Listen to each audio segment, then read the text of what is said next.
Am I wrong for staying in a hotel because my wife's family insisted that I sleep on the couch? My wife and I got married last summer. Her family lives across the country from us. So up until this point, I had never actually visited them. But I had met them a handful of times and we've always gotten along just fine. They invited us to come to visit and stay with them for a few days and we took them up on the offer. We flew in yesterday and everything went well. Her dad and I watched football while she caught up with her mom and her sisters. Then we had a really nice dinner. But things went south at the end of the night when it was made clear that they didn't want me to share a bed with my wife while in their home.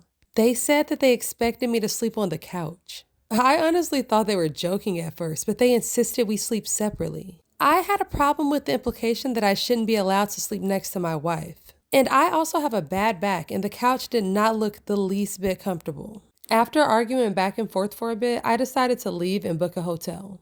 My wife decided to stay with her family, and I said that I would be back the next day. So I went to the hotel about 10 miles away and had a good night's sleep, trying not to let the whole situation bother me too much. But this morning, when I called my wife asking when I should come by, she told me that her parents want me to apologize for leaving the way I did. I told her that I'm willing to apologize to keep the peace, but they need to acknowledge that it isn't appropriate to insist that I can't share a bed with my own wife. She said that she would talk to them and then call me back. 10 minutes later, she calls me back and says not only will they not apologize, they're now insisting that I need to come back and stay on the couch for the rest of our visit, and if I don't come back, I'm not welcome in their house again. At this point, I'm livid, and I told them that there's absolutely no chance that I'll do that, and now I'm not even willing to apologize. My wife and her sister are saying that it's ridiculous that I won't just give in and sleep on the couch. They're saying that I'm ruining my relationship with their family for no reason. But honestly, there's nothing that they can say that'll make me apologize. So am I wrong?